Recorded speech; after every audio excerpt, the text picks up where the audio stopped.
మాల్యాద్రి గారు ఉన్నారు. మాల్యాద్రి గారు, ఈ దేవాదాయ శాఖ ఒక చట్టం ఎండోమెంట్ 1987 చట్టాన్ని సవరణ చేయాలని ఒక నిర్ణయానికి వచ్చింది.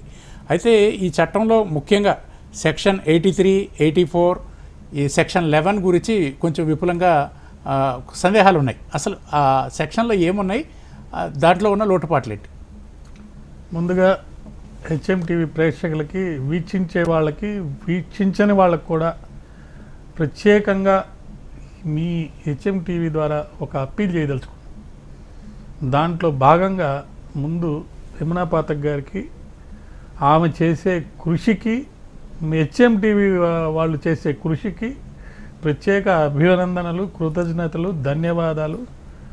అదేవిధంగా సోదరుడు ఇప్పుడు మాట్లాడారు ఆయన శ్రీరామ్ గారు, అంతకుముందు శ్రీనివాసరావు గారు మాట్లాడారు. వాళ్ళిద్దరు మాట్లాడిన సారాంశంలోని విషయాల్ని హిందూ జాతి మొత్తం, అటు మీడియా కానీ ఎవరైనా కూడా దయచేసి క్షుణ్ణంగా అర్థం చేసుకొని పరిశీలించుకొని చేపట్టాల్సినటువంటి కార్యక్రమాలు చేపట్టాలని చెప్పేసి నేను మనవి చేస్తున్నా.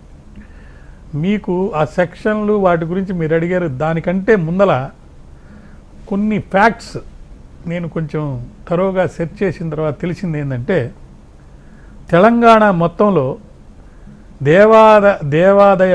దేవాలయాలకి సుమారు 1.5 లక్ష ఎకరాల భూములు ఉన్నాయంట.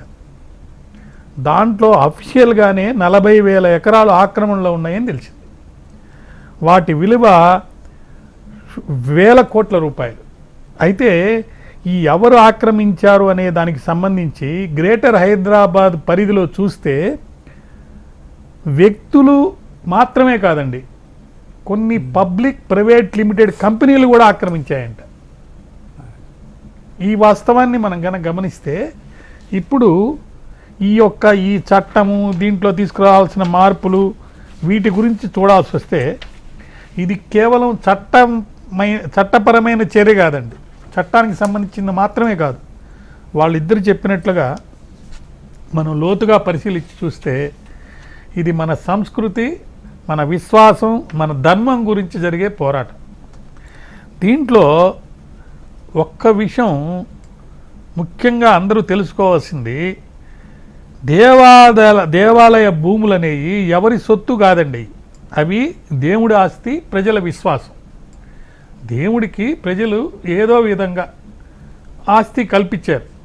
వాళ్ళ విశ్వాసంతో, నమ్మకంతో ఈ ఆస్తులు దేవుడికి ఇస్తే అవి తప్పకుండా రక్షింపబడతాయి. దాని ద్వారా దేవాలయం ఒక యూనిట్గా లేదా ఒక ప్రాతిపదికగా అందరికీ అన్ని విశ్వాసంతో చేస్తున్నారు కాబట్టి రక్షణ, అన్ని అనుగ్రహాలు, కటాక్షాలు అన్నీ జరుగుతాయి, సమాజం బాగా జరుగుతుందని చెప్పింది. అయితే ఈ సందర్భంగా వారు ఇరువురు చెప్పినట్టు ప్రభుత్వం తీసుకున్న నిర్ణయం కొంచెం ధైర్యవంతమైంది, సమయోచితమైంది కూడా. ఎందుకు ధైర్యవంతమైందని అన్నానంటే, రేవంత్ రెడ్డి గారి పాస్ట్ హిస్టరీ ఏంటి అవన్నీ పక్కన పెడితే హైదరాబాద్ సిటీలో ఉన్న పరిస్థితులు అందరికీ తెలిసినాయే. ప్రాణాలకు సహితం వరవకుండా ప్రాణత్యాగం చేసేదానికి సిద్ధపడి యమునా పాఠక్ గారు, ఆధ్వర్యంలో నాబోటోళ్ళు చాలామంది అందరం కూడా కొన్ని సందర్భాల్లో వెళ్ళినప్పుడు మేము చూస్తుంటే ఇక్కడ మనం చేసేది, మన పరిస్థితి ఏందనే ఒక భయానకమైనటువంటి వాతావరణం ఉన్న పరిస్థితుల్లో రాజకీయంగా కూడా చూసినా కానీ ఈ చర్య ఇప్పుడు తీసుకోవటం ప్రభుత్వం మనం హర్షించదగ్గిందే. అయితే ఇది ఎందుకు జరిగిందంటే వీళ్ళందరి పోరాటమే, వీళ్ళందరూ చేసే పోరాట ఫలితమే ఈ విధంగా జరిగింది. కానీ ప్రతి చర్యలో కూడా ధర్మం, న్యాయం, చట్టం, పారదర్శకత ఉండాలి. ఈ పారదర్శకత, ఇవన్నీ కూడా నిజాయితీ, ఇవన్నీ రేపు చట్టం తయారు చేసినప్పుడు ఆ తయారు చేసిన చట్టంలో ఉన్న పరిస్థితులు బట్టి, ఇప్పుడు వాళ్ళు అన్నట్టు హైడ్రా చేశారు, కొంత అప్రిషియేట్ చేస్తున్నారు, కొంత క్రిటిసిజం కూడా ఉంది. అట్లా కాకుండా అందరూ ఎవరైనా సరే దేవాలయానికి సంబంధించిన ఆస్తులకు సంబంధించి ఆక్రమణ, నేను చెప్పాను ఇందాక, ప్రైవేట్ వ్యక్తులే కాదండి, కంపెనీలు కూడా ఆక్రమించి ఉన్నాయి. 40,000 ఎకరాలు అంత సులువైన విషయం కాదు. ఇప్పుడు హైదరాబాద్ సిటీ లాంట్లో ఒక నాలాంటోడు ఒక గజం ఇల్లు కొనాలంటే 100,000 గజాలు కొనాలంటే 2 కోట్లు అడుగుతున్నారు. సారీ, 1000 గజాలు కాదు, 100 గజాలు కొనాలంటే 2 కోట్లు అడుగుతున్నారు. మరి అటువంటి పరిస్థితుల్లో మరి ఇన్ని వేల ఎకరాల వీటిని మరి అన్నిటిని కూడా చేసుకురావడం అంటే అది చిన్న విషయం కాదు. కేవలం చట్టంలో మార్పులు తీసుకొస్తే దానివల్ల జరిగిపోతుంది అనుకుంటే అది కాదు. కాబట్టి చట్ట సవరణలో ఒక కొత్త దశ రావాలి, ధర్మం రక్షించబడాలి.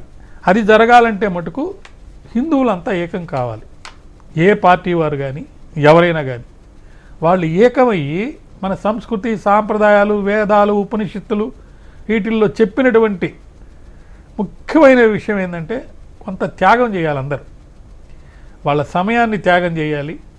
వాళ్ళ విలువైనటువంటి ఆలోచనల్ని ముందుకు తీసుకొచ్చి అందరూ చర్చించుకొని ఏకతాటిపై ముందుకు తీసుకెళ్ళాలి. అయితే లక్షలాది భక్తుల విశ్వాసం, శతాబ్దాల సాంస్కృతిక వారసత్వం, ప్రభుత్వ ధర్మబద్ధ బాధ్యత గురించి ఒక చర్చ జరగాలి. ఇలాంటి మీ సమావేశాలు ఎట్లా చేస్తున్నారో అలాంటి చర్చ జరగాలి. చట్టాన్ని రద్దు చేయటం చాలా ఈజీ, కానీ ఆ రద్దు చేసిన తర్వాత తీసుకొచ్చే కొత్త చట్టం ద్వారా న్యాయం ధర్మం మరి ఒక తాటిపై రావాలి అని అంటే ముందుగా జరగాల్సింది ఆక్రమణదారుల్ని తొలగించాలి. అది ఎలా తొలగించాలి? వాళ్ళు లీజుదారుల పేద సాగుదారుల అన్యాయానికి గురవుతున్నారా ఎవరైనా, అది కూడా చూడాలి. అలాంటివి వచ్చినప్పుడు ఆ డెఫినిషన్లో కొంచెం మార్పు రావాలి. దీనికి ఒక ప్రత్యేకమైనటువంటి ట్రిబ్యునల్ని డైరెక్ట్గా అప్పీల్ లేని ట్రిబ్యునల్, ఇవన్నీ సెక్షన్లోనే ఉన్నాయా సార్? ఇప్పుడు మనం ఇప్పుడు కొత్త చట్టాలు రాబోతున్నాయి. తీసేయబోయే చట్టం గురించి ఎంత మాట్లాడుకున్నా వృధానే, ఎందుకంటే అవి ఫెయిల్ అయిపోయినాయి.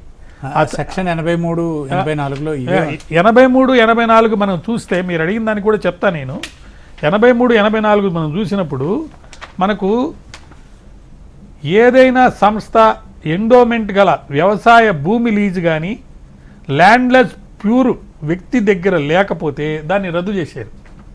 అక్కడ చూడాల్సింది ల్యాండ్లెస్ ప్యూర్ ఏమన్నా దాంట్లో ఉన్నాడా అంటే ఎండోడ్ పర్సస్, దేవాలయానికి ఎండోమెంట్ కింద ఇచ్చిన భూమిలో ఎవరున్నారనేది ముఖ్యమండి. ఆక్రమణదారులు ఉన్నారా, వాడికి ఎవరైనా ఎండోమెంట్ కింద ఇచ్చి ఒక ల్యాండ్లెస్ పూర్ పర్సన్లో కనుక ఆక్రమణలో ఉంటే దాన్ని రికగ్నైజ్ చేయమన్నాడు. కానీ ఎవరు రికగ్నైజ్ చేస్తున్నారు? ఈ దేవాలయ endowment officers. They are not doing their duty properly. వాళ్ళని ఎవరు జరిపించాలి? గవర్నమెంటే జరిపించాలి. ఇప్పుడు మళ్ళీ కొత్త చట్టంలో మళ్ళీ వాళ్ళే వస్తారు. కాబట్టి చట్టంలోనే ఒక